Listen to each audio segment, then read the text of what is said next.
नमस्कार दोस्तों, सुमन बाल कहानी चैनल में आपका स्वागत है। आज हम आपके लिए एक बहुत ही प्यारी और सीख देने वाली कहानी लेकर आए हैं। तो चलिए बिना देर किए कहानी शुरू करते हैं। एक छोटे से गांव में अमन नाम का एक लड़का रहता था। अमन होशियार था, लेकिन उसमें एक बुरी आदत थी। वो सच बोलने से डरता था। उसे लगता था कि सच बोलने पर डांट पड़ेगी, इसलिए वो छोटी छोटी बातों पर भी झूठ बोल देता था। उसकी माँ उसे समझाती थी कि सच हमेशा सही रास्ता दिखाता है, लेकिन अमन इन बातों को गंभीरता से नहीं लेता था।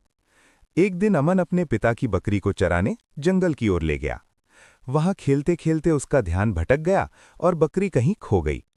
डर के मारे अमन सीधे घर गया और झूठ बोल दिया कि बकरी खुद ही भाग गई थी। पिता ने कुछ नहीं कहा, लेकिन अमन के मन में डर और बढ़ गया। गांव में एक बुजुर्ग दादाजी रहते थे, जो बहुत समझदार थे। उन्होंने अमन को बुलाकर कहा कि झूठ इंसान को अंदर से कमजोर बना देता है और सच ही भरोसे की नींव होता है।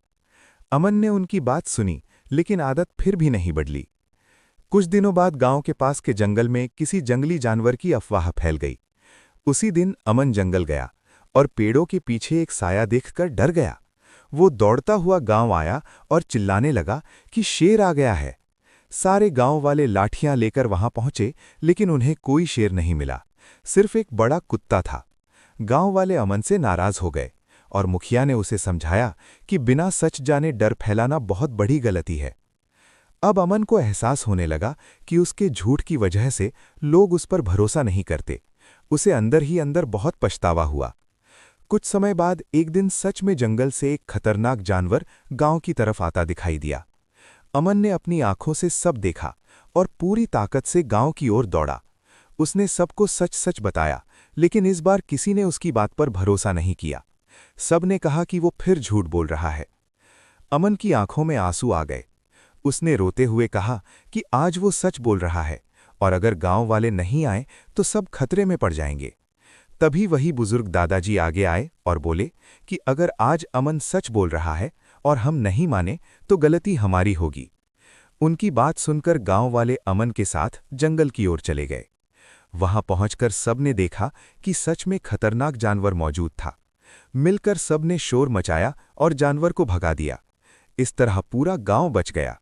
सबको समझ आ गया कि अमन आज सच बोल रहा था। अमन ने सबके सामने हाथ जोड़कर माफी मांगी और वादा किया कि अब वो कभी झूठ नहीं बोलेगा। गांव वालों ने उसे माफ कर दिया और उसके माता-पिता को अपने बेटे पर गर्व महसूस हुआ। उस दिन के बाद अमन सच बोलने लगा और धीरे धीरे सबका भरोसा फिर से जीत लिया। इस कहानी से हमें ये सीख मिलती है कि सच भले ही देर से सुना जाए, लेकिन अंत में जीत उसी की होती है। झूठ कुछ समय के लिए बचा सकता है, मगर सच ही इंसान को सम्मान और भरोसा दिलाता है।